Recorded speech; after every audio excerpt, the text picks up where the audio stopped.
Regular board meeting on March 3rd for the Huron Valley Schools to order. Secretary Pastana, could I have a roll call, please? Yes, you may. I am present. Ms. Grzymkowski. Present. Mr. Dimick. Here. Ms. Ryan. Here. Ms. Dodd. Here. Ms. Cotter is absent. Mr. Wiseman. Here. We have a quorum. Thank you. We all stand for the Pledge of Allegiance, please. I pledge allegiance to the flag of the United States of America and to the republic for which it stands, one nation, under God, indivisible, with liberty and justice for all. Next, we have the approval of the agenda. If I may, I would like to make a friendly adjustment to this agenda, moving the items from the board president after sections B and C and just prior to the superintendent's communication. So that would be just a friendly amendment to the agenda. I'll make a motion to approve the agenda with the friendly amendment suggested. Do I have a second? I'll second. Okay. Motion made by member Dodd and seconded by member Ryan. Could I have a roll call, please? Yes. Ms. Dodd. Yes. Ms. Ryan. Yes. Ms. Grzymkowski. Yes. I am a yes. Mr. Dimick. Yes. Mr. Wiseman. Yes. Motion passes. Thank you. Before we move on to communications and report, I do have something that I would like to add to this meeting. As a school board, we appreciate the members of our community who share their public comments during the designated times of our meeting agenda. This is an important opportunity for the Board of Education to hear from the community. However, it is not a time for two-way communication. A regular meeting of the Board of Education is designated for the board to conduct the business of the Huron Valley Schools in open session in accordance with the Open Meeting Acts. Comments that require follow-up investigation or communication will be handled by the superintendent or a member of his team. There are two segments in the agenda for public comments in sections 3 and 7 of the agenda, respectfully. 15 minutes have been allocated in section 3 for public comments related to action, which are voting items, or non-action items if time allows. The Board of Education will allow more than 15 minutes allocated in section 3 so that all public comments on action voting items may be heard in section 3 prior to the board voting on these items. All comments on non-action items will take place during section 7 of the agenda if not already heard in section 3. All speakers wishing to address the board must be present. All individuals will be given an opportunity to speak. Each individual delivering public comments will have 3 minutes to share their communications. Individuals may only speak once and cannot share their unused time with another person. A timer will be displayed on the screen so individuals can monitor their time. Once these minutes have elapsed, the timer will sound, indicating that public comments have concluded, and the microphone will be turned off in preparation for the next speaker. We ask that you share your name, address, and home school district before sharing your comments. Furthermore, we request that you refrain from name calling. Comments must be related to school business and may not include personal attacks unrelated to school business. If you make such comments, I, as board president, will, to the extent permitted by the First Amendment, interrupt or injure comment time. If you plan to share public comments, please complete the form that's found in the back of the room and give your form to Ms. Cadell, sitting to my far left with her hand raised. Thank you for your professionalism and partnership. With that, I'm going to turn it over to our superintendent for Huron Valley highlights and school presentations. Thank you, Mr. President. This evening, we do not have any specific recognitions or highlights, so we'd like to go to item C on the agenda, school presentations. And with school presentations, I'd like to introduce the proud principal of Highland Elementary School, Dr. Patricia Campbell.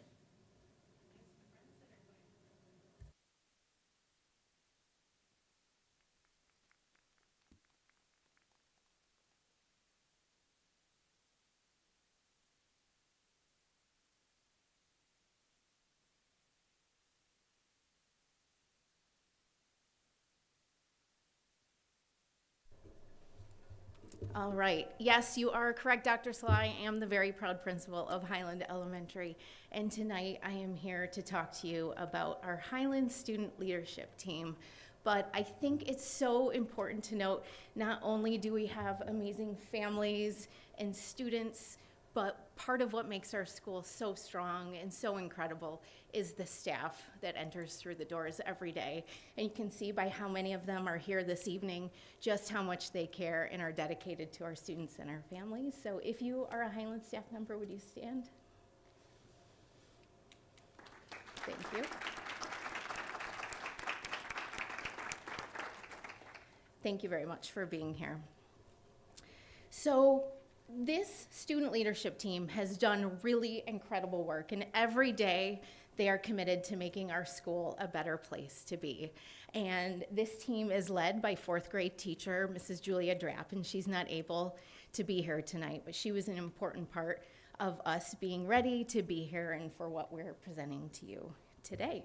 And we're going to start with some introductions, and our students are going to tell you something that they think is important about being a part of our student leadership team and why they enjoy it so much. So Lucy Kinney. I like leadership because we get to help around the school and we get to make fun videos and be on the announcement. Aiden Phillips. I like leadership because I get to help make decisions to help the school. John Kemp. I like leadership because we can be faces that people can remember, that they can trust. And Chloe Paul. I like leadership because we get to help the school and plan stuff for the school.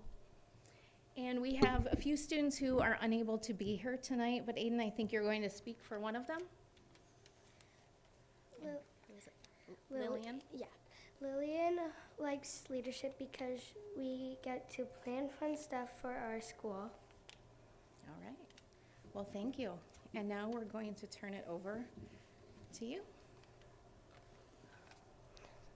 We do a school-wide, for Veterans Day, we do a school-wide assembly. We honor the veterans for their service. We partnered with the AMVETS post-2006. Family members that are veterans can join the assembly. We did school-wide songs. We wrote thank you letters and a poem. We shook the veterans' hands.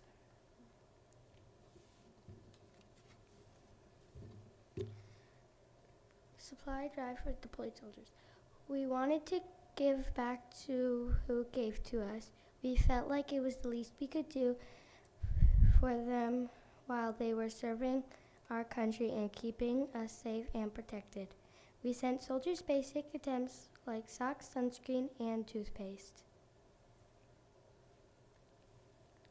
And the next screen, you'll see an example of the flyer that the students designed to help initiate donations. And they thought very hard and worked with the Blue Star Mothers to know just what it was that our soldiers needed. And they even received this very special handwritten note. And it says, "Dear Mrs. Drapp and the leadership team, we want to thank you for helping to fill boxes for our deployed soldiers.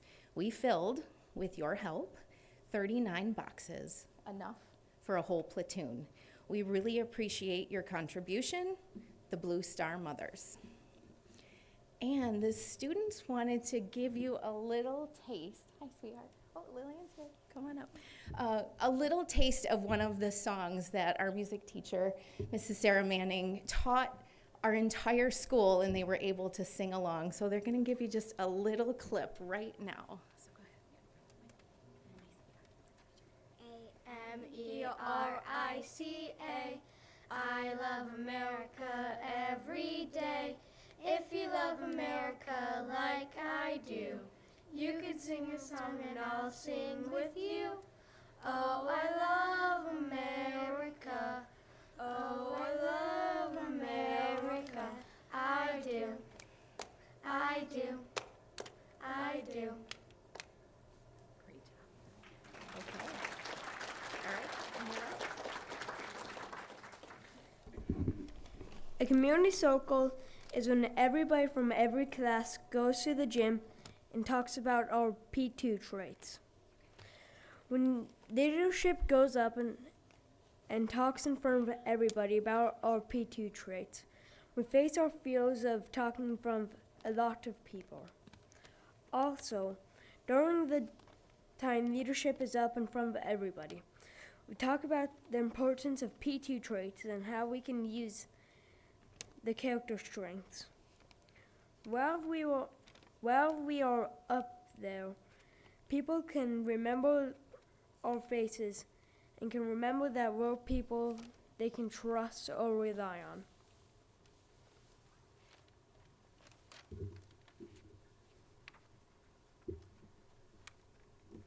A Valentine gram is a little note you can give to your friends that's connected with a sucker, and they cost $1.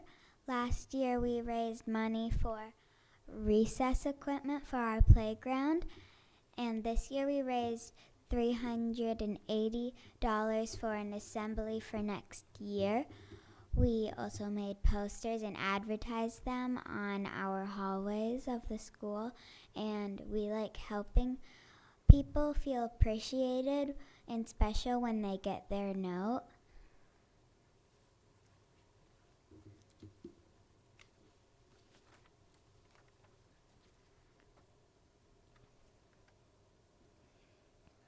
And Lillian is going to talk about coin wars, and it's something that we just started today. Coin Wars is a thing where every grade has like a jug and you put pennies, $1, $5, and $10 bills, and if you put like silver coins in it, it subtracts points, and if you put pennies, dollars, $5, and $10, it adds points, and the winning team will win the special prize. And Hepto helping us raise money for our school.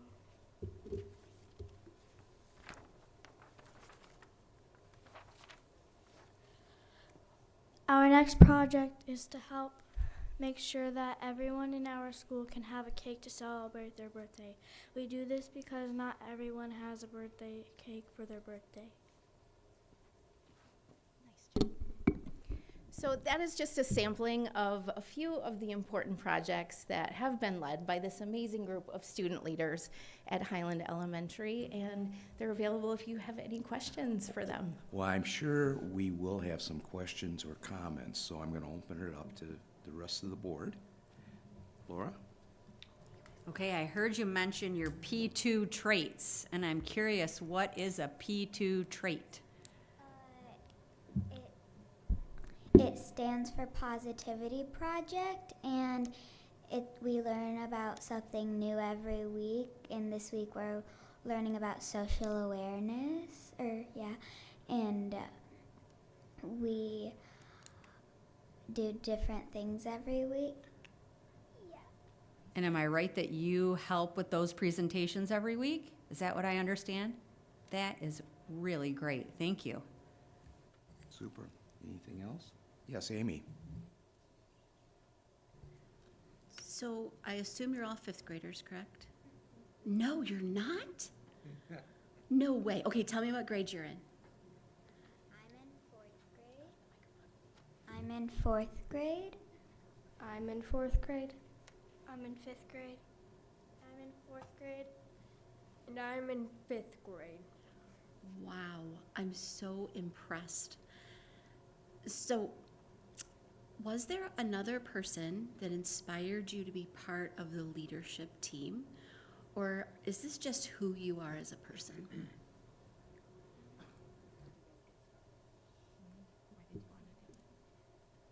I like helping our school, and that's why I wanted to do it, so I can help our school with a bunch of stuff.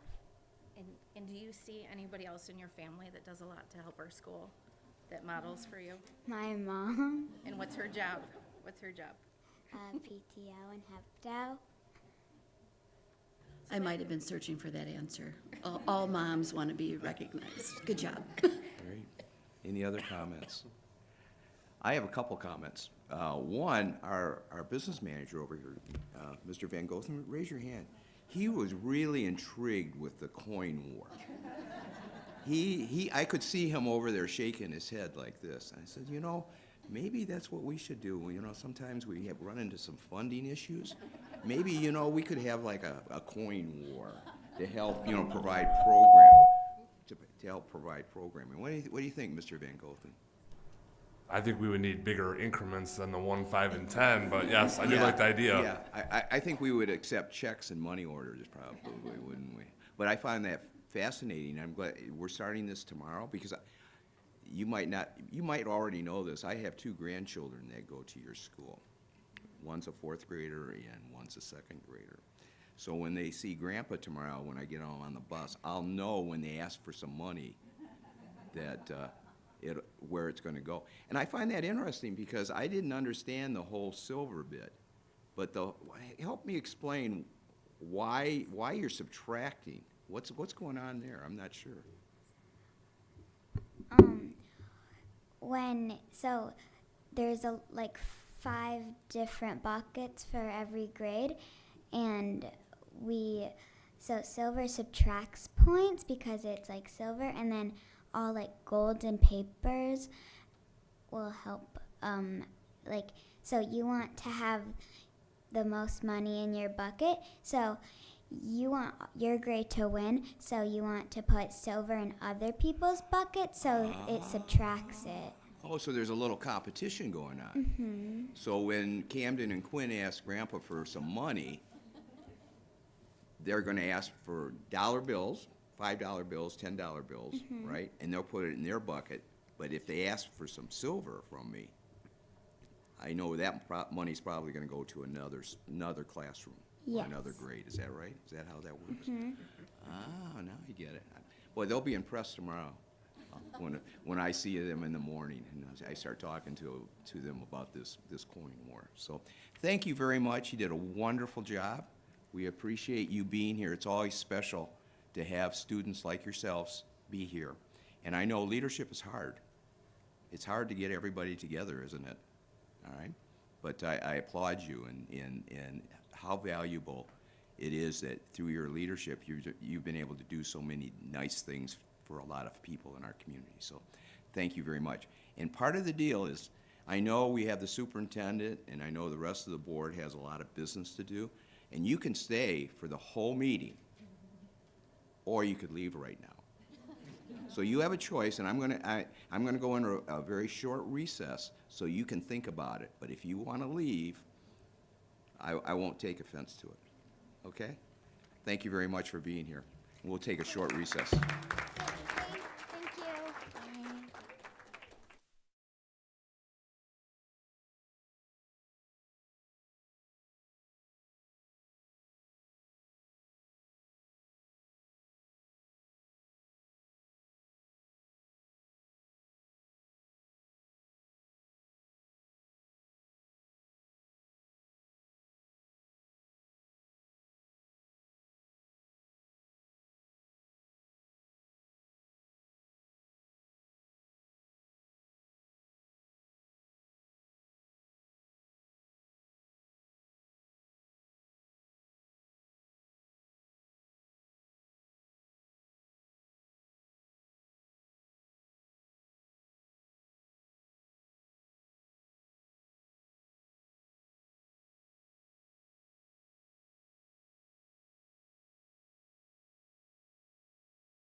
right, we'll go back into session.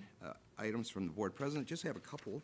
One, I do want to remind the community that we do have a community forum. This is an opportunity for our community to speak to board members one-on-one, face-to-face. We have 2 dates established next week.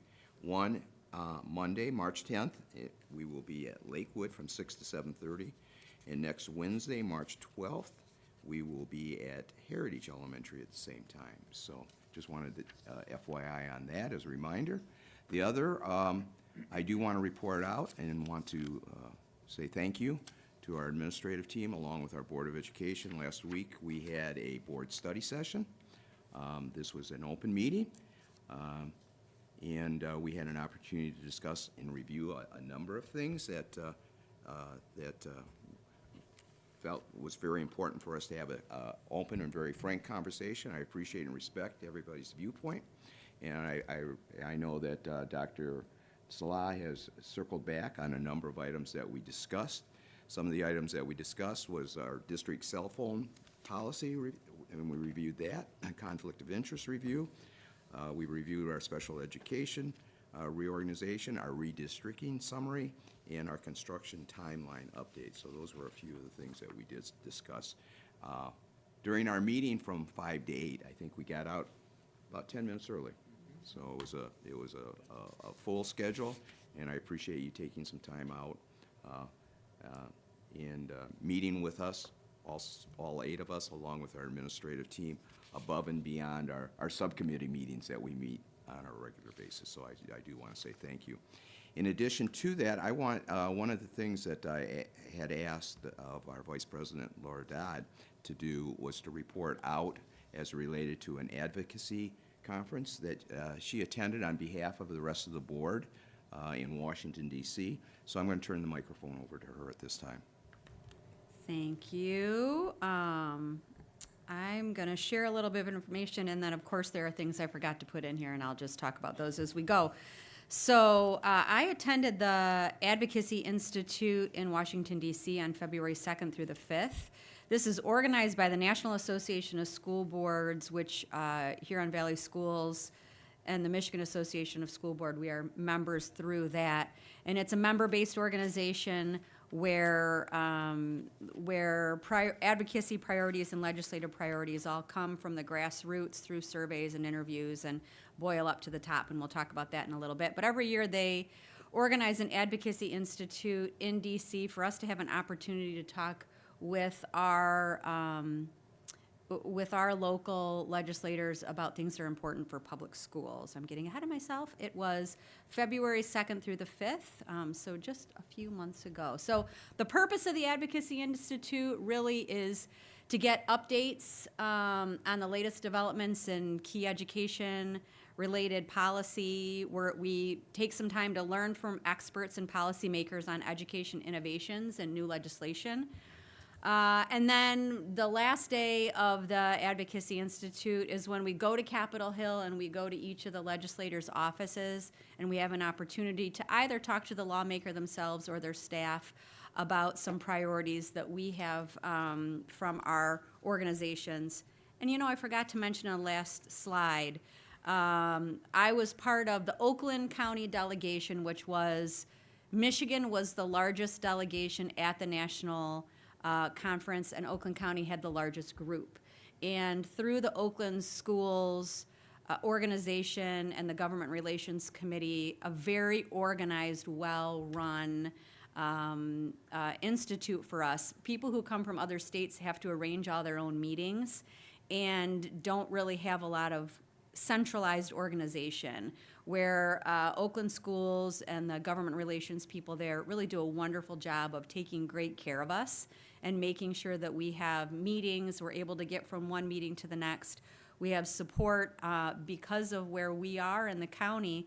We have a legislator who, Huron Valley Schools and South Line are the only ones in Oakland County that legislator covers, but they made sure a couple more people were at the meeting with me to make sure that it wasn't just, random me sitting talking to them, but I was able to have a few more people there to offer a variety of support. So a really big thank you, and this is something that Oakland Schools does that is incredibly helpful because they understand the people we're meeting with well enough to help us really prepare to have a fruitful conversation. Because when you go into those meetings and you don't really know who you're talking to, it's a lot harder to have a good conversation, and they really do a wonderful job getting us prepared.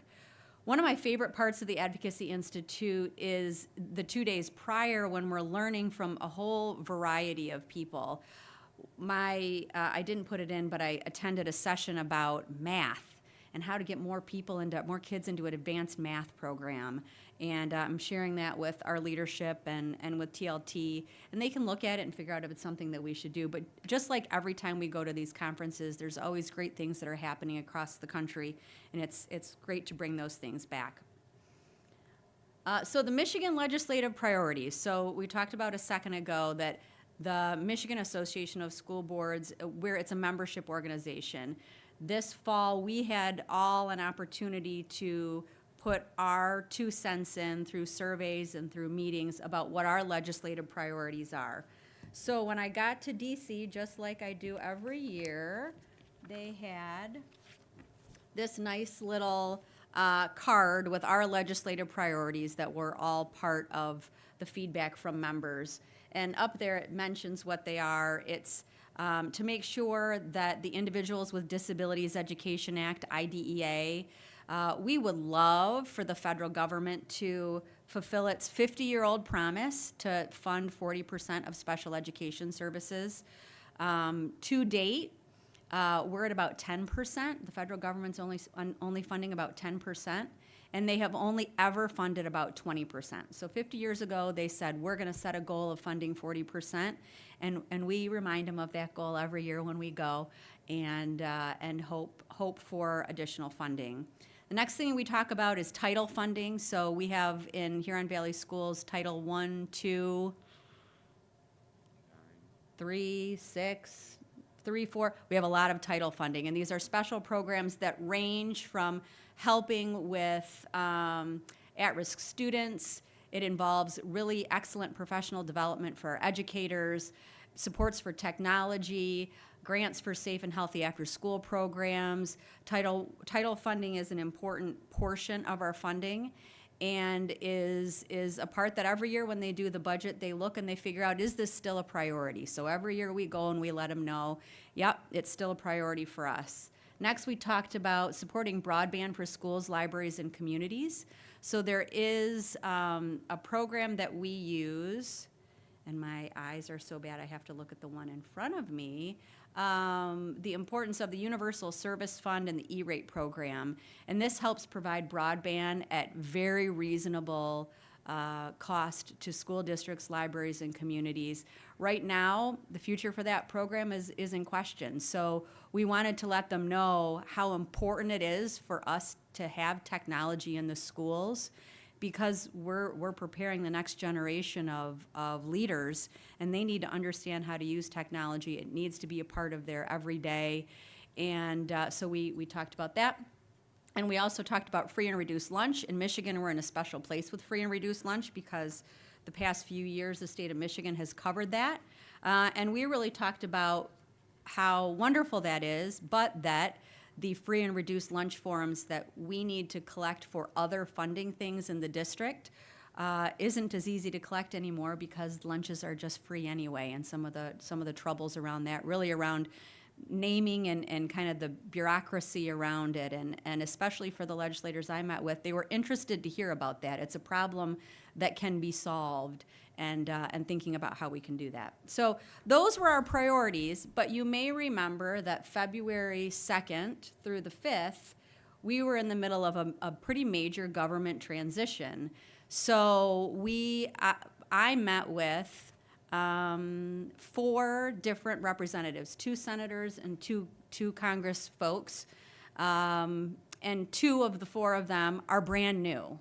So they're just putting their offices together. Their staff is relatively new.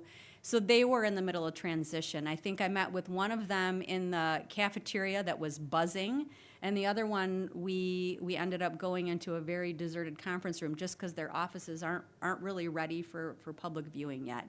So, and also the staff are relatively new, so some of their staff members were happy to talk with us, happy to have conversations, but they weren't able to offer us the insight into their representatives' point of view because they just hadn't worked together for long enough yet. But they were very interested in continuing a relationship, continuing conversation. So that was with Congressman Barrett, Senator Slotkin, Senator Peters, and Congresswoman McLean's office. Last year when I was there, we met with the lawmakers themselves. This year, we met all with staff. So we didn't have a chance to meet with the lawmakers, we met with staff. While we were there were ongoing confirmation hearings for cabinet level positions, which is why we met with so many staff members when we were there, because they were busy. It was the third week of the Trump administration, and 19 executive orders were published while we were there, 3 of which directly related to K through 12 schools and sports. So while our professional organization made these lovely talking points, it was almost as if these were real cute and we talked about them, but we also had a few other things that we were curious about while we were there, and we were able to get a little bit more information. So timely advocacy adaptation, which means we pivoted and we tap danced so we could make sure that we didn't look tone deaf talking about these things that really our goal is, instead of increasing IDEA funding and increasing title funding, we talked about we'd like to at least maintain our IDEA funding and maintain title funding. We asked our offices about some clarity, understanding how the executive orders would be implemented and what congressional involvement would look like.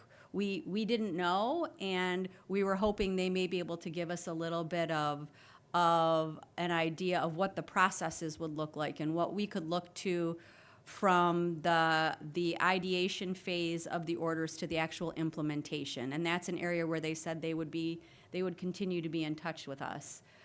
We did request that the legislators partner with folks on the ground, school board members, ISDs, because there are things that we all can agree need to be tweaked and need to be fixed. There are certainly areas where I think every educator and all of us on this table would say, yeah, this is something that really could be improved. And so we offered that help and that support as they're going through these processes. One of the things that came up while we were there is an idea floated to eliminate the tax exemption interest paid on municipal bonds. And that impacts the bonds and millages that we do, but also fire, municipalities, police. And so we wanted to talk to them a little bit about the implications that would have on our ability to maintain our buildings and also the bond and millage work that we do on a regular basis. And then the final thing was expressing, that the local control of schools and our ability to still make, as a board of locally elected people, our autonomy to be able to make some decisions for our schools, and talking about what that looks like and how we could continue that. It was very much an interesting time to be there. I'm grateful that I was.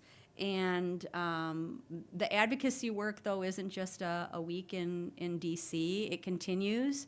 And really, when it comes to advocating for schools, it's a everywhere approach. So we have about 10% of our money comes from the federal government, but that means the rest comes from our community.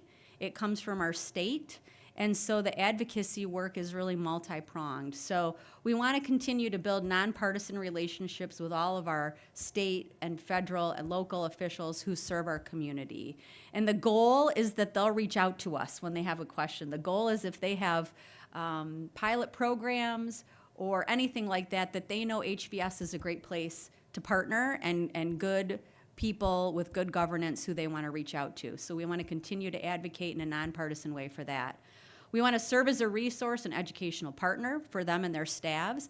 I was really impressed with how many of the staff members I talked to who have public educator parents.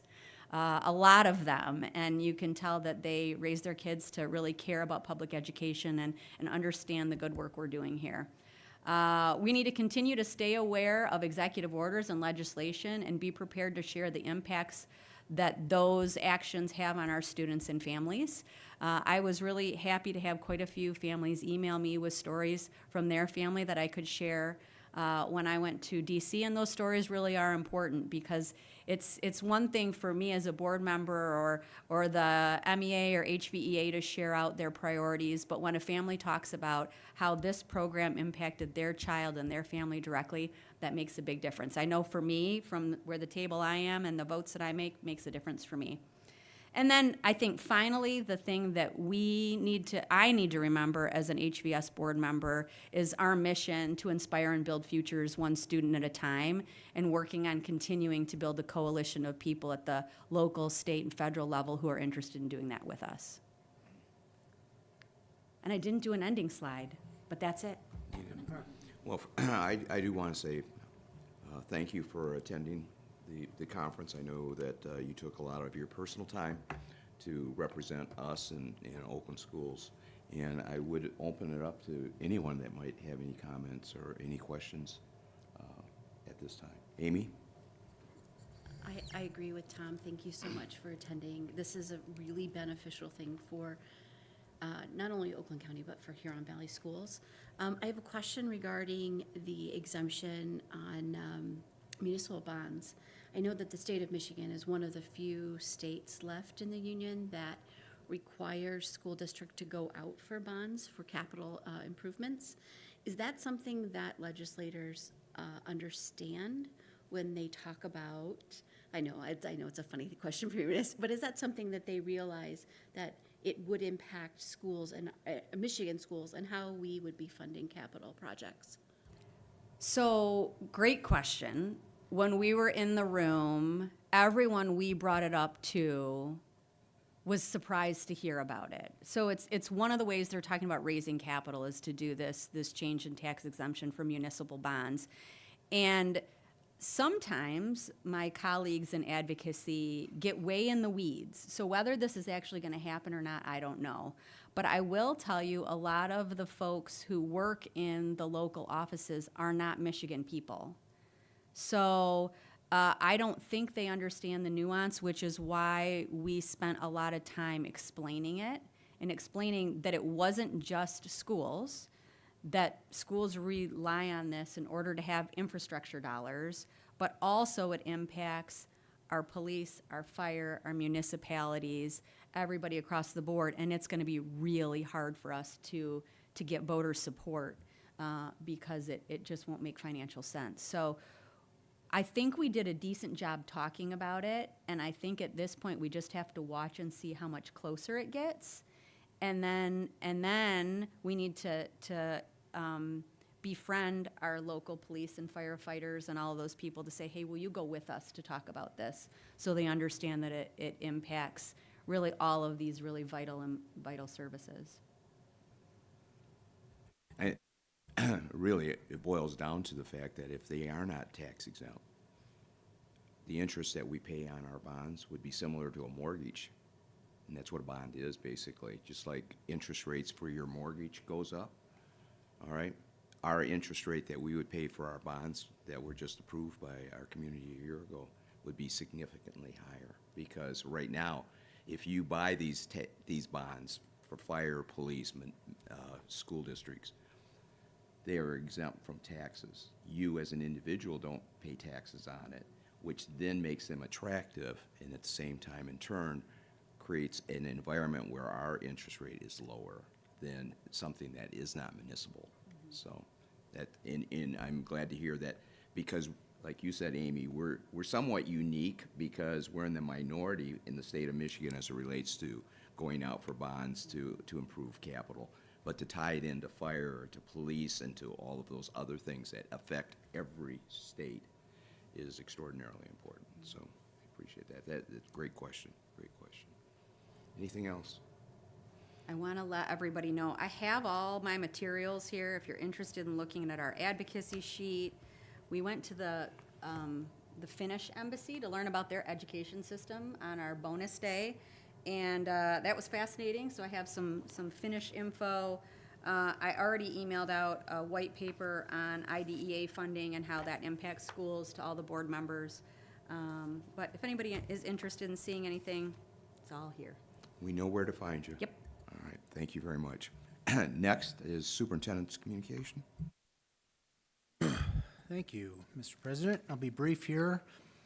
Just want to congratulate all of the teams that were here at Milford High School last week for the first robotics competition. It's always a great event to spend some time watching.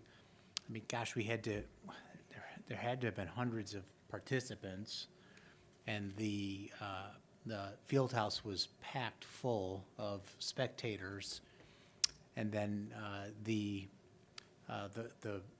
gym where we host all of the teams where they're working on making modifications and tweaks to their robots. It's just full of energy and just really a really exciting event. It's really great to see how engaged the kids are.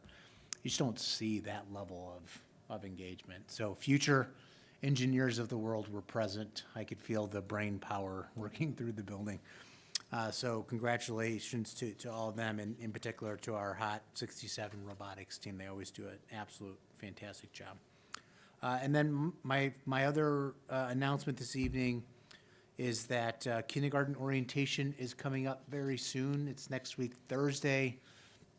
Just want to encourage those of you that are out there in the community that perhaps know somebody who is interested in the junior kindergarten program, which we call the Gift of Time. It's an extra year of kindergarten for those kiddos that might benefit from an extra year of kindergarten. Absolute wonderful program. This year is the first year we were able to actually host at least one JK classroom in every one of our 8 elementary schools, and we hope to be able to continue to do that moving forward. And then also just general information regarding kindergarten for our incoming students. So March 15th, I believe is it 6 o'clock, 7? 6 o'clock, 6 o'clock p.m. at your local elementary school. Thank you very much. That concludes my remarks. So that'll be available at every elementary school at that time and on that date. I'm going to put you on the spot, Dr. Salah. What is the graduating class of our incoming kindergartners? 38? I don't know. Is it That's why I'm 38? asking that question. Barb, do you know? Barb would know. She made the shirts. Oh, you haven't ordered the shirt? Well, really, it's next it's- week. So it's 13? Oh, that's right. So it'd be Yeah. probably 2038 or 2039? We're 25, so 12, so 37? 38. Makes you feel a little old, doesn't it? Yeah. That's Think wild. about what year we graduated, all of us.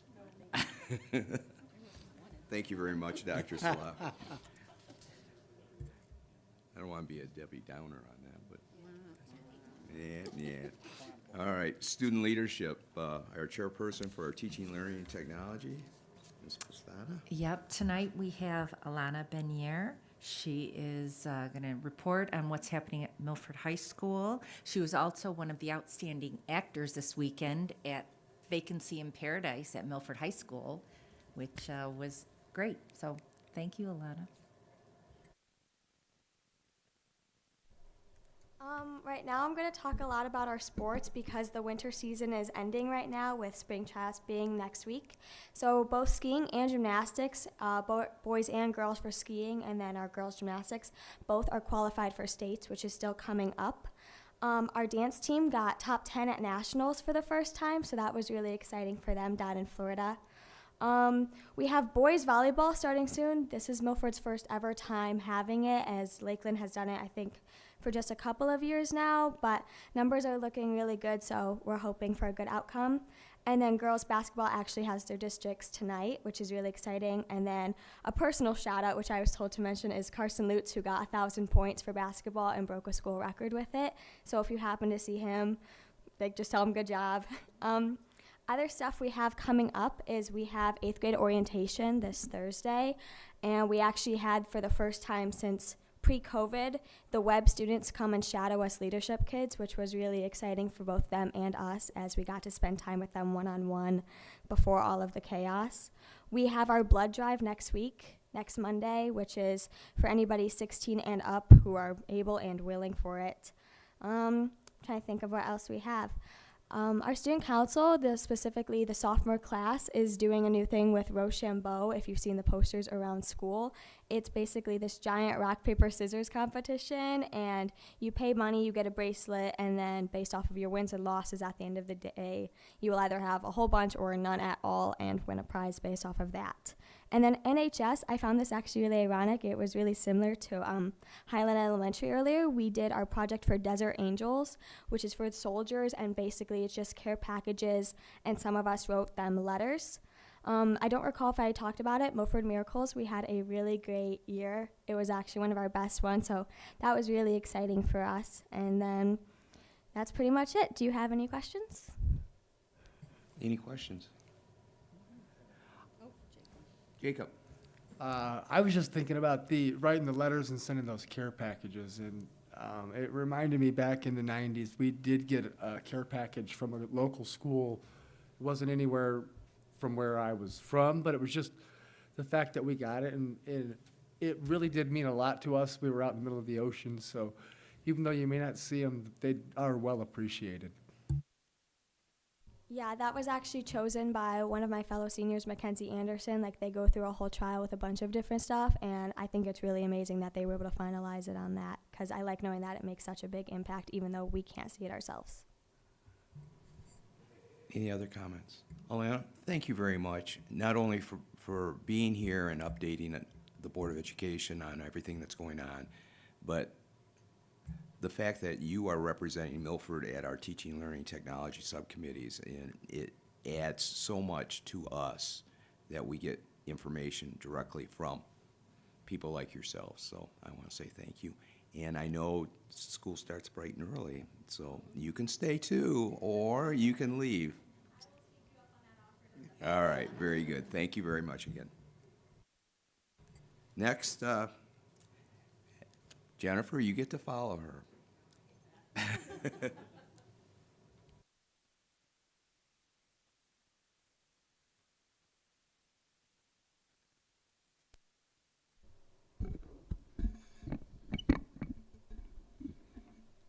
Good evening. First of all, I'd like to take a quick moment for a huge shout out to all of our HVS school social workers. We even have one in the audience today. It is National School Social Work Week, and we have a dynamic group of social workers who support our students and families from birth through 26 years old. Our social workers take on the challenge with empathy, strength, and resilience.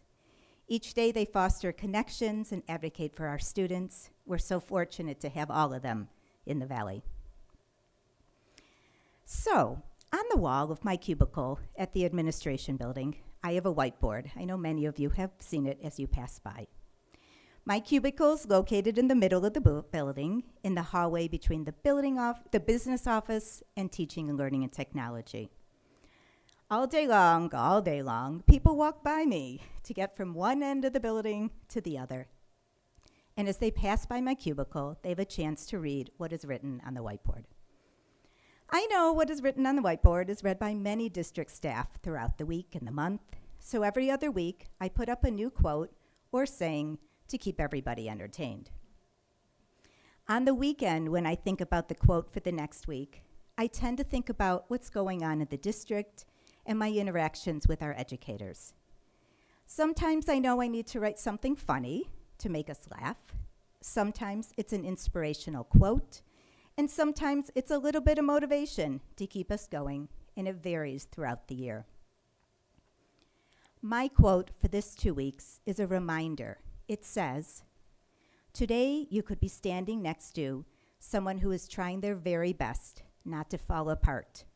So whatever you do today, do it with kindness."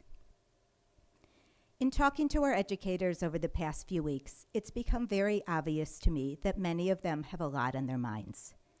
Some of them have their own health concerns. some of family members, especially aging parents, who are going through a really tough time, and some of their own children who need their attention, and it's difficult at times to find the right work-life balance.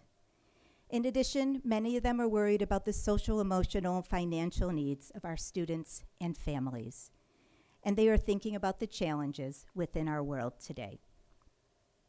When I wrote this quote on the board, it was not only a reminder for everyone who will read it as they walk by, but it's also a reminder for me to tread lightly in our conversations with others, to not make assumptions for why someone who might be expressing some really strong emotions, and to openly listen to their concerns.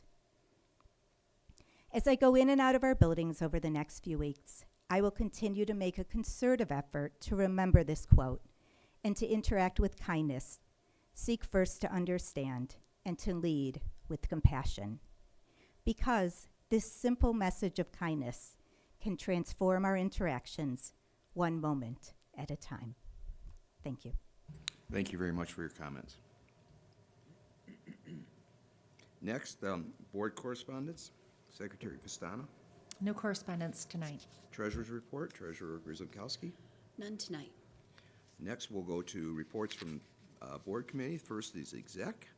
Our committee met on February 25th at 1 o'clock in the administrative offices. The meeting was called to order exactly at 1 o'clock. Present were myself, Laura Dodd, Member Pestana, Dr. Salah, Mr. Tavernier, Scott Endicott, and Heather Cadell. No one was absent, and there were no public comments. We reviewed tonight's board agenda. We reviewed the agenda for the board study session. Scott Endicott, our Director of Technology, provided a comprehensive overview of the district's ongoing, upcoming cybersecurity initiatives, and we really appreciated the information. Michigan Association of School Board of Directors election, the committee reviewed the recommendations from the February 11th, 2025 Communication and Marketing Committee meeting, which is presented tonight as an action item at our board meeting. Administrative guidelines, Dr. Salah provided us the administrative guidelines for the 8000 series for our initial review and gave us a homework assignment to review these administrative guidelines for our meeting and be prepared for our meeting on March 11th. District Parent Council, Denise Pestana and John Tavernier discussed reaching out to members to explore ways to generate more excitement with our district parent committee. Their focus was on strengthening group connections and helping members understand the important part that they play in their active participation in these meetings. Vice President Dodd also provided us an overview of the presentation that we had before us today. The meeting was adjourned at 3:49, and our next meeting, as I said before, is March 11th, 2025 at 1 o'clock in the administrative offices. Next, Teaching, Learning, and Technology. Teaching, Learning, Technology met on February 12th at the Administration Building. Meeting was called to order at 4:03. Present were myself, Mr. Dimick, Mr. Wiseman, who was our alternate that night. Mrs. Cotter was absent. Mr. Tavernier, Dr. Salah, Mr. Lindberg, Ms. Bjorkman, Mr. Endicott, Ms. Thompson, Ms. Horwitz, our student Michael, and Mr. Bod. There was no public comment. Under unfinished business, we talked about artificial intelligence. Mr. Bod provided an update to the committee on the district's work and guidance on the use of AI in the educational setting. He shared that we have focused on educating and empowering staff and students on AI use rather than restricting it. An AI guidance policy, which can be found on the HVS website, was established in late 2023, which covers academic integrity, disclosure, and classroom use. All high school staff have received AI training, as well as ongoing tips throughout the year. Moving forward, priorities are to ensure consistent, thoughtful AI integration and continued professional learning for staff. The committee will consider the new language suggested for Board Policy 5500 at a future meeting. Under new business, we had a discussion on information and media literacy. Mr. Lindberg and Mr. Bod shared how HVS students are being taught to distinguish between factual and biased media. Huron Valley's curriculum standards across ELA, social studies, and technology focus on the evaluation of source data. Beginning in third grade, students learn evidence and reasoning, how to evaluate sources, analyze arguments, and detect bias. Our standing agenda items, we talked about the strategic plan updates. Mr. Lindberg shared a brief update on the transition activities planned at the schools. A district team consisting of staff from each building will ensure a smooth transition for staff, student, and parents. Under safety and security, Mr. Endicott shared that technology is implementing new security protocols on the district Wi-Fi network. And then under student leadership, Michael shared that Harbor High had just finished their Candygram fundraiser for community sharing, and Harbor is still doing their pop can drive. Anyone wishing to donate can drop their cans and bottles off at Harbor High. There are no other items. We adjourned at 4:46, and our next meeting is tomorrow, March 4th, at 4 p.m. at Administration Building. Thank you very much. Treasurer Grzękowski, Finance and Operations. Finance and Operations met on February 26th at 8 a.m. at the Administration Building. It was a packed house. We had Mr. Wiseman, myself, Ms. Ryan, Dr. Salah, Mr. Van Gotham, Ms. Rothler, Mr. Endicott, Mr. Roberts, Ms. Timberlake, Mr. Maxwell, Mr. Miller from Clark Construction, Mr. Weinrock from TMP, and Mr. Monet from TMP. It was a full house. We did not have any public comment. We did not have any consent agenda for items for this evening. We do have 2 unfinished business items for the review. Bid Pack T5, High School Audio Visual. There were no further questions from the committee, and so the administration will request approval at tonight's meeting. The WAN Fiber E-Rate Bid Award. There were no further questions regarding this bid as well, and the administration will request approval at this evening's meeting. New business, we had several. Cablecast VOD server purchase. The committee reviewed the equipment and integration service quote from AVI Systems for $60,462.62 plus a 10% contingency for a total of $66,508.72. This is based on the MAC Service Corp contract pricing. Barb and Scott provided the committee with a better understanding of WOCA, which is Western Oakland Cable something Association. County Cable Association, thank you. And some history and background leading up to this request. This purchase is being budgeted using funds that we receive from WOCA, and the administration is seeking approval on the March 17th board meeting. Bus purchases. The committee reviewed the purchases of 4 Gen Ed buses for $149,209 each, and 2 special ed buses for $168,548. These are all with diesel engines from Midwest Transit Company, plus $125 per bus to MSBO Cooperative Bus Purchasing Program for a total purchase price of $934,682. Several questions were posed by the board members, and follow-up will be provided to all. This project is funded from the 2023 Capital Projects Fund, and the administration will seek approval on March 17th board meeting. Lawnmower purchases. The committee reviewed the purchase of 1 John Deere 1600 Turbo Wide Area Tractor, 1 John Deere Z99-780 Turn Tractor, and 3 John Deere X590 Lawn Tractors in the amount of $120,185.37 from Hudson Inc., an authorized My Deal vendor.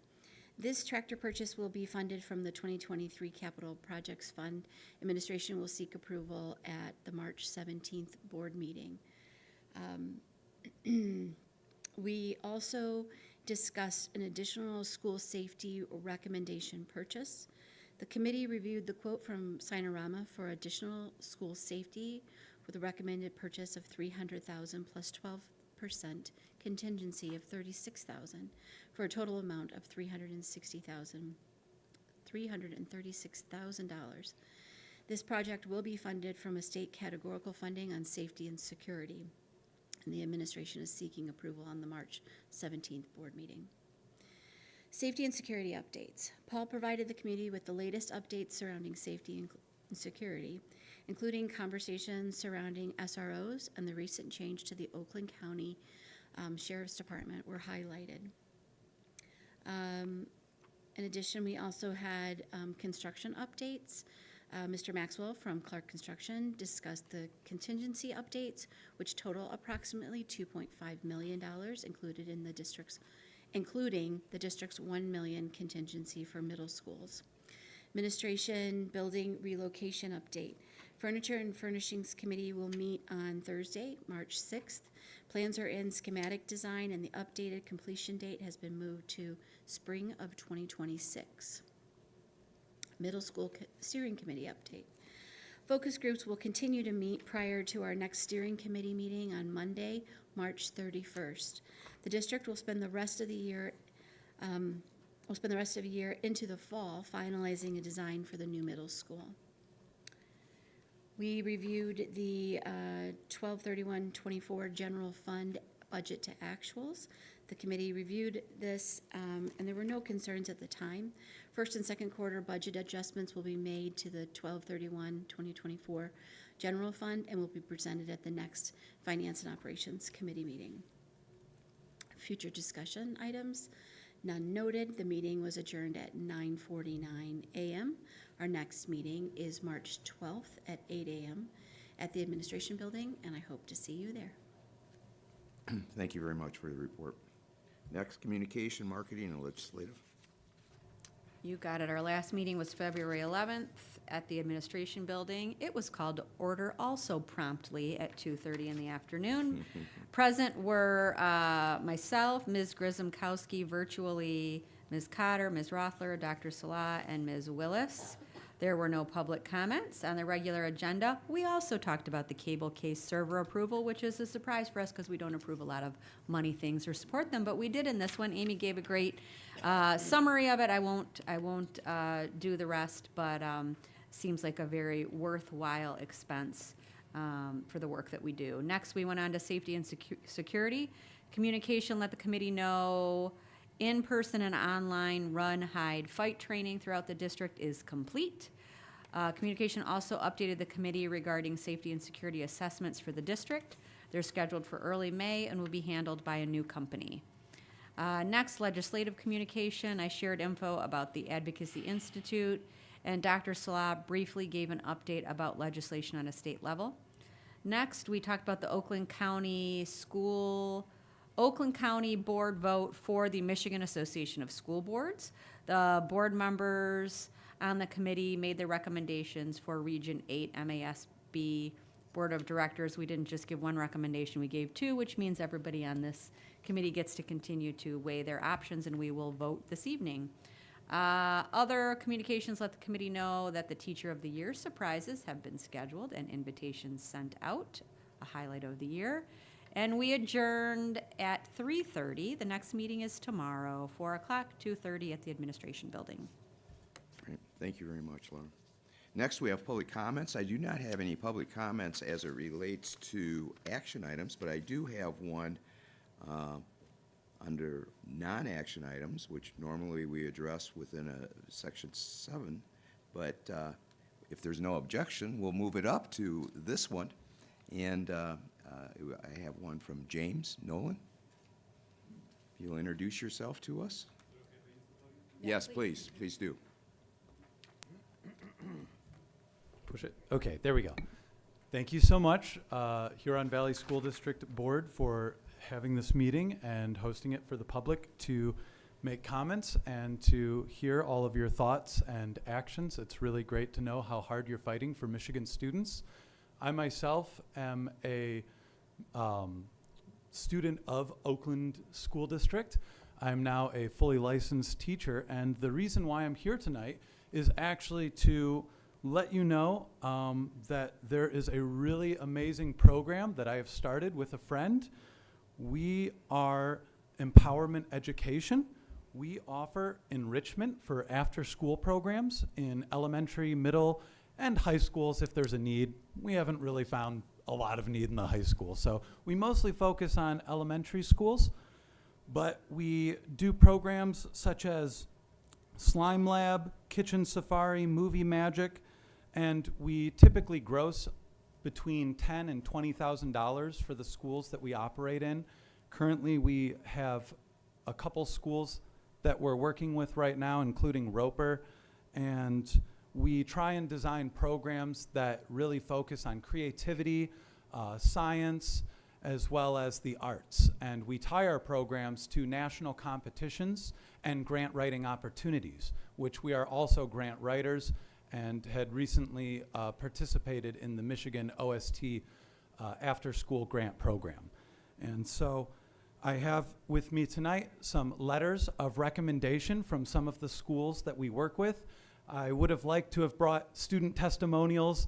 That's, I don't know, a long list. We have many student testimonials, so if you would like, I can produce those at a later date.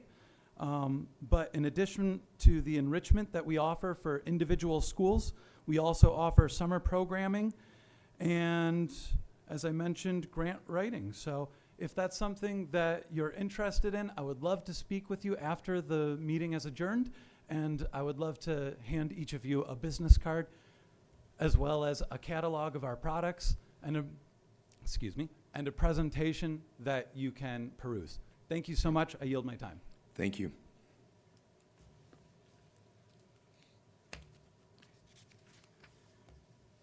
Next on the agenda is approval of, actually the consent agenda.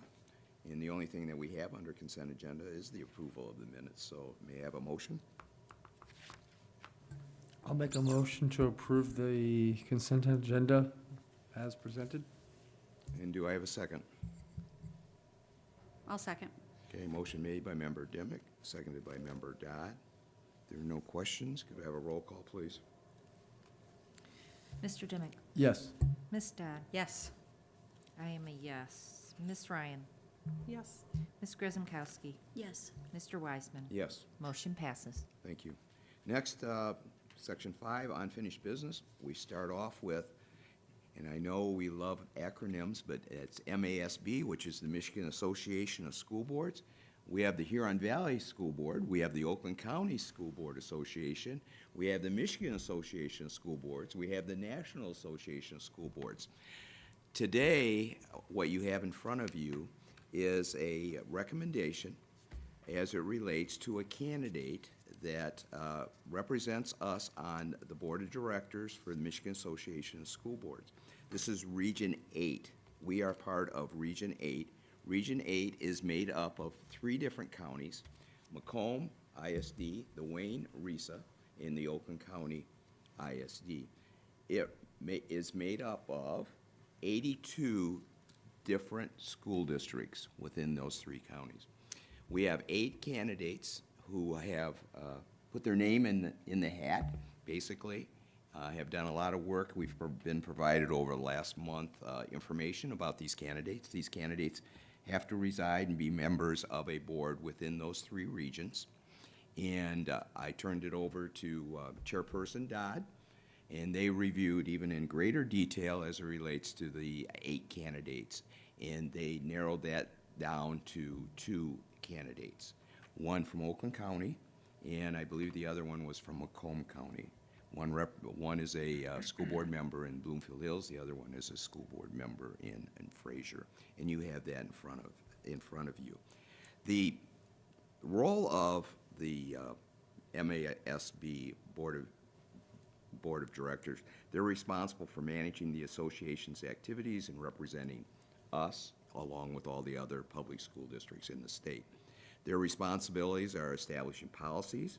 They create operating policies of MASB. They appoint the executive director. They hire the person who oversees MASB. They speak on our behalf and represent us between meetings of the delegate assembly. They implement association programs using a variety of methods. Many of us have taken opportunity to take a number of those classes, and they advocate for members and provide legal assistance through their support. So that's what their role is, very similar to what we do as a board, but they do it in a much greater role as they represent school districts throughout the state. There are 23 members of the Board of Directors. This position is one. Each local school district within those 3 counties will be voting on it. Whoever receives the greatest number of votes from those 82 school districts will represent us in Region 8. So at this point in time, before I have a recommendation, is there any questions or any comments as it relates to this information? I do want to thank the Legislative Committee, their work behind the scenes to have that discussion. So I know they've provided that information. Is there any conversations? If not, do I have a motion? I will make the motion that the Board of Education vote for Paul Colon for MASB Board of Directors for Region 8. Okay, and Paul is the representative from the Bloomfield Hills Hills. Public Schools, correct? Okay, do I have a second? I'll second that. Okay. The other candidate I failed to mention, his name was Scott Wallace from Fraser Public Schools. That was the other person that was recommended. So Paul is one of the 2 individuals that that subcommittee recommended. Is there any questions as it relates to that motion? Seeing none, could I have a roll call, please? Ms. Grzymkowski, Yes. Mr. Dimick, Yes. Ms. Dodd, Yes. Ms. Ryan, Yes. yes for me, Mr. Wiseman. Yes. Motion passes. Great. And that vote representing Huron Valley School Board will be sent to Oakland Schools, I believe. It's tomorrow, and it's due by March 5th for our vote to count. And then, Heather, if you'll inform the board on what those results are once we receive them. I appreciate that. All right, thank you. Next on the agenda, under unfinished business, is the audio-visual bid package, T5. As it is with all the unfinished business, this was presented at the last board meeting. Dr. Salah. Thank you, Mr. President. As Ms. Grzymkowski reported out as part of the Finance and Operations minutes, there were really not a lot of additional questions during the committee meeting. Neither Mr. Van Gotham or I or Mr. Tavernier have received additional questions. So this evening, we are requesting approval of the audio-visual bid package T5 as presented. Any questions? We've had that for a couple weeks. Could you briefly go over what this package includes, where our students or staff might see the technology? Yeah, the audiovisual work for this bid pack T5 is specifically for the former leisure pool spaces that are being converted into divisible multipurpose rooms. So this includes displays, audio, sound systems, et cetera, for those new spaces. And the funding source is our capital project fund. Yes. Okay. Any other questions? Seeing none, can I have a motion, please? I'll make a motion to approve, to approve audiovisual bid pack T5 as presented. Thank you. Do I have a second? I'll second. Did I have a second? I'm sorry. Okay. A motion made by Member Dimick, seconded by Member Grzymkowski. Any other comments or questions? Seeing none, could I have a roll call, please? Mr. Dimick, Yes. Ms. Grzymkowski, Yes. Ms. Ryan, Yes. I'm a yes, Ms. Dodd, Yes. and Mr. Wiseman. Yes. Motion passes. Next, we have the Wayne, or how do you pronounce that? It's a wide area network. The Wide Area Network, thank you. Fiber E-rate bid, Exhibit D. Dr. Salah? Similar to the last agenda item, we do not have any questions since the presentation of this through the last board meeting. If there are any questions, we're happy to answer those now. Otherwise, we are requesting board approval of the WAN fiber E-rate bid as presented. Any comments, questions? Yes, Laura?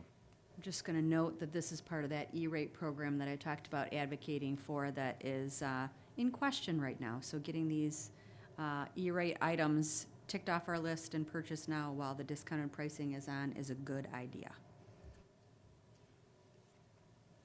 Okay.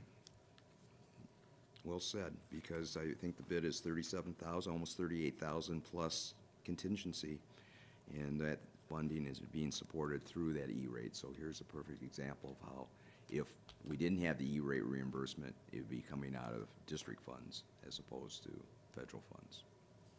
Any other comments? Seeing none? Could I have a motion, please? I'll make a motion to approve the WAN fiber E-rate bid as presented in Exhibit D. Do I have a second? Yep, I'll second. All right. Motion made by Member Dodd, seconded by Member Ryan. Seeing no other comments or questions, could I have a roll call, please? Ms. Dodd? Yes. Oh, yes. I heard you. Ms. Ryan? Yes. Ms. Grisomkowski? Yes. Mr. Dimick? Yes. I am a yes. Mr. Wiseman? Yes. Motion passes. Next, we have Flyleaf Early Literacy Resource. This was a presentation that was given to us a few weeks ago. Dr. Slav? As you mentioned, Mr. Wiseman, during the February 10th Board of Education meeting, we had Ms. Jennifer Bjorkman here with us, Director of State and Federal Programs and School Improvement, and she presented our presentation on the Flyleaf Early Literacy Resource. I'm unaware of any questions sent to me. Mr. Tavernier, have you had any questions? No, you have not. Seeing none, we would request approval of Flyleaf Early Literacy Resource as presented. Any other questions? Yes, Amy? I just make one comment. I have been reading a lot about literacy and the research behind literacy, and I'm very proud of our district for adopting a new program, a program that really does help all of our students and takes into consideration the science behind reading. So obviously this is something I support greatly, and I appreciate the fact that we don't just rest on our laurels and assume that what worked before should work again. This is very important to the progress of our district, and not all districts look at literacy the same way. So I really greatly appreciate the work that TLT has done on this, and I appreciate the work that our literacy specialists have done. So thank you very much. Any other comments? Ditto. That's all I can say. It's another stepping stone as it relates to the process. We've got Tier 2 interventions in place with 1 and 2, and this is a continuum on to 3. John? Definitely appreciate those comments. We'll pass that along to the team. We've got phenomenal teachers, as you mentioned, literacy coaches and teacher leaders that have put a lot of time and effort in researching this and bringing that forward. So appreciate your comments. Yeah. Thank you. And I think this is one that our teachers have really focused on. I know that over the last few years in our Vibe in the Valley, where we've had an opportunity to do some roundtable discussion, literacy has been a focal point of that group. And I'm glad that we've taken that to the next level, and very, very proud of not only listening to our teachers, but putting it into place that's going to have some great benefits to our students. So if you would pass that on, our respect and our appreciation for the work. Could I have a motion, please? I'll make the motion for the Flyleaf Early Literacy Resource. Okay, do I have a second? I'll second. Okay. A motion made by Member Pastana, seconded by Member Grzymkowski. Could I have a roll call, please? Yep. I am a yes. Ms. Grisomkowski? I am a yes. Ms. Ryan? Yes. Ms. Dodd? Yes. Mr. Dimick? Yes. And Mr. Wiseman? Yes. Motion passes. Next, we go to new business. This is the first, our process is we start with new business. We have an opportunity to present this, the administration does, and then we have a 2-week period to ask any any clarifying questions. And I know, as in the past, Dr. Slah, if there are any questions, you bring those questions, answer them, and provide the information back to the entire board. So with that, we'll start with bus purchases. Yes, thank you. I'm going to ask Mr. Van Gotham to speak to the next 4 items in particular. Yeah, you don't have to do them all now, but you will be on. That's your note. Thank you, Dr. Salah. So the first item tonight will be bus purchases. I thought Treasurer Grisomkowski did a really good job explaining kind of our program. We had budgeted about 50 buses in our original bond application, and based on need, we've been a lot less than that as far as the purchases. We're at 27 buses to date. We are asking for 4 general ed and 2 special ed buses. Some of the questions that came up were diesel versus gasoline, some of the added features to the buses like cameras and DVRs, and as a result of our bus right purchase for the tracking software on our buses, would those be added to those new buses? And so I'm going to provide answers to all those questions in this upcoming week's board notes, which will still be 10 days before our next board committee meeting, which will be on the 17th. Again, we're using capital projects funds. We are not asking at this time for approval this evening, but as part of our regular program, we constantly are looking to upgrade our buses to keep those. They're generally lasting us about 10 or 12 years. And so, again, thank you to the community. We're blessed that we have a bond, not only from 2019, but the recent one that was passed in May of 24 that allows us to have equipment that's really essential to get our kids to school, because, again, if we're not driving students to school, then we're not educating students. So it's really important that we have a good transportation department, and our team does a very good job maintaining these, but they do have a useful life that expires after a certain period of time.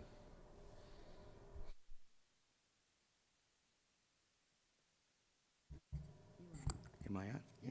All right, any questions of Jeffrey at this point in time? Amy? I feel like because Lindsay is not here, I have to ask the obligatory question. Are these buses yellow? And I will answer that with a yes, they are yellow. But I think, reflecting on this purchase, isn't it amazing, though? I mean, we have to spend almost $1 million to replace the buses, all right? And other districts don't have busing at all within our county. And just to transport students, to get them to the door, to begin the learning process, we have to spend that kind of money. So I think it's just important for us to stay advocates. I know that our administration has worked very closely with Lansing to realize the on-level playing field, and I appreciate your efforts, and I know that why it's certainly not paying for all of it. We're picking up some additional dollars because of your work and your advocacy. The other question I do have is, we're going through the Michigan School Business Officials Co-op. I know we have our own co-op who we've reaped a significant benefit from. Why do we have co-ops, and why are we using MSBO as opposed to our own? So we use co-ops because cooperatives typically get better pricing than if you were to go out on the street because of the mass amount of purchases that will come from said co-op. So in this particular instance, MSBO started this bus purchasing program, I believe about 25 or 30 years ago, and so they have what we would consider the best rates. Our own cooperative went out for bid on buses 2.5 years ago, and we just weren't as successful in securing pricing to the same level as MSBO's program. So our co-op has been very successful, and we've secured over 100 contracts in the last 6 years. However, when it came to buses, and as you see even with the lawnmower purchase, if we're going to spend money as a district, we're always looking at our cooperative first. But in the event that we can get better pricing, then we're going to go with what's best for the district, which is to use the dollars as best as possible. And so we're finding that most of our purchases, when it involves a co-op, will be our own co-op, but there are certain instances, like our MSBO bus purchasing program, like the lawnmower purchase that we're going to ask for in a couple weeks, that it's best to use an additional co-op that's got even better savings than we've been able to find. Okay, thank you very much. And this will be presented as unfinished business at our next board meeting. So if you have any questions, please reach out to Dr. Salah, who will turn them over to Jeffrey. All right, next is our lawnmower purchase.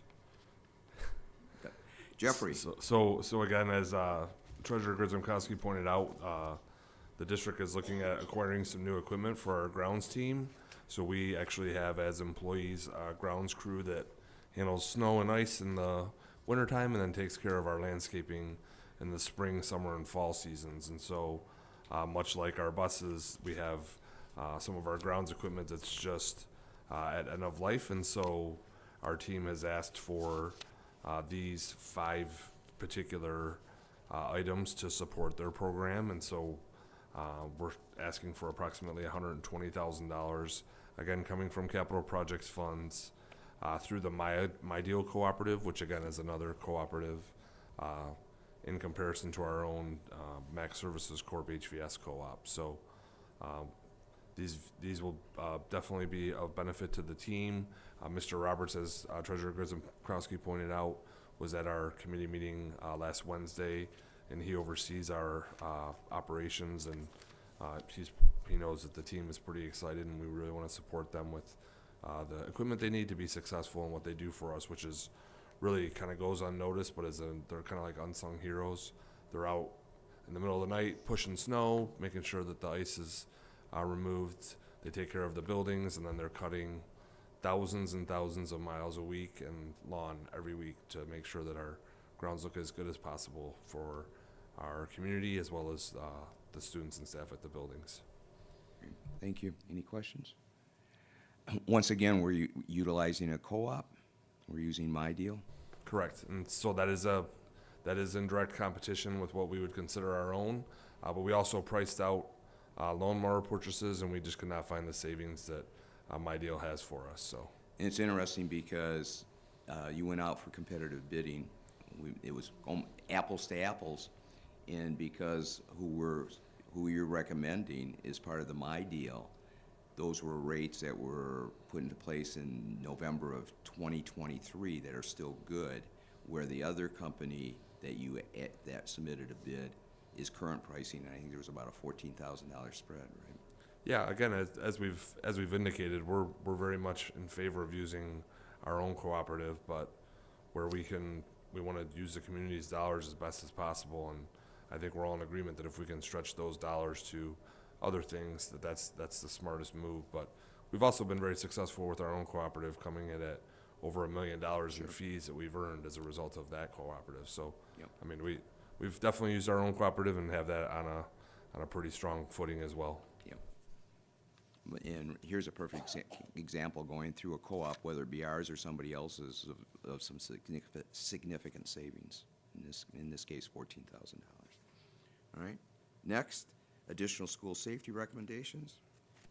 So I'm going to take this one as well. So we brought to Finance and Operations last Wednesday an additional school safety recommendation for the benefit of our school district and our own safety and security. We're not going to get into details as to what that entails, but the board all has information to make a informed decision in a couple weeks, but we're asking the board to consider using some safety and security dollars that are provided by the state of Michigan. And much like Ms. Dodd pointed out about funding, while we still have this safety and security funding, we want to use it in a manner that will support our teaching and learning and strengthen our schools. And so we're asking the board to look at this additional school safety recommendation for our buildings, and I'm available for any questions should those arise in the next couple weeks. Great. That information is provided to all of us, so please, if you do have any questions, reach out to Dr. Slaa and Mr. Van Gothen. Next, Cablecast server. So we have before you the Cablecast VOD server purchase. So again, I feel like Treasurer Grzymkowski laid it out pretty well as a result of our committee meeting, but we have WOCA, which is our community cable authority, who provides funding to us. So we maintain our local TV stations, and they have provided funding for us, and we've done a good job of saving our pennies. So we have money to fund some additional equipment for our studio. As you can see, our meeting is being presented this evening with our awesome internal team of, video and server, basically our internal team that produces all of our videos, and they need some additional support. And so we're able to purchase this through our own co-op. So this is coming through the Max Services Corp HVS preferred pricing. And we actually, as you mentioned, Mr. Wiseman, we got this funding. This purchase was actually bid out a couple years ago. So I believe we are taking advantage of pricing that's now 2.5 years old. We usually do our bids for 3 years with 2 one-year renewals. So we're taking advantage of pricing that was pushed out a couple years ago. But we're able to get this equipment at a reasonable rate, and it will upgrade our studio, and we're using funds that are not related to our own bond or our general fund operating. So we're excited about the work that Barb's team has done in saving these dollars for us so that we can not have to use additional sources or resources to pay for these. So again, not only would I be available, but Mr. Rothler as well, should anybody have any questions about what we're going to be purchasing. But we're excited about this purchase as well. Right. Any questions right now? I think it's important to note that 100% of these dollars are coming from an external source. It's a matter of just going through our process of getting it approved, using our co-op. So here's a case where this outside organization, which is our cable company, is providing the dollars for us to upgrade because of our role and the fact that we actually manage 3 different cable channels for our benefit, but also for our community. So this is external dollars, not internal dollars. So thank you very much. That is it as it relates to new business. I do not have any public comments on non-action items. Open it up to anybody else that might have not had an opportunity to speak. I don't see anybody running up to the podium, so I'm going to move on to good and welfare. Does anybody have any good and welfare? Yes, Denise. I like that, people running up to the podium to speak. Couple things, Dr. Sla already mentioned robotics, but Ms. Dodd and I had a chance to go on Friday night, and we enjoyed our time there. And I guess in the end, Huron Valley was one of the 3 schools in the top alliance, so they did very well, and they'll move on to another competition. I forget what Friday night, I went to see The Vacancy in Paradise, which was the Milford comedy show, and it was great. The kids were great, and I'd like to say if you didn't get a chance to see it, but it's too late now, so it was fun. Sorry you missed it. And then Miss Cotter was there as well, so kudos to her. And then the only other thing is there's going to be an art display. The Milford High School students are doing an art display at the Huron Valley Council of the Arts in Highland, March 7th through April 9th. So if you get a chance, go see it. I always go every year, and it's got some really nice stuff. That's it. Great. Anything else? Sure, I'll just say Yes, Michelle. congratulations to the Lakeland hockey team. So they had a great season, made it to the second round, and unfortunately didn't pan out for them, but it was a good season. They represented us well. They did. Anything else? Yes, Amy. I also want to congratulate the Lakeland girls for being co-champions in basketball for the LVC. They have districts this week along with Milford girls basketball. You know, it's exciting when our teams do well. Our kids they're so focused, and whether it's in the arts or the athletic field or in robotics, it's great to see them excel. And if you have an opportunity to go out and see any of it, I encourage you to do that. And our kiddos appreciate it. They absolutely appreciate it, and they truly are ambassadors of our school district. It's an opportunity, just like our elementary students today, our middle school and high school students excel, and they're out and about, and there's never an event that any of us have had an opportunity to attend that they don't make us proud, not only with their ability, but their sportsmanship and their willingness to compete. So if there is no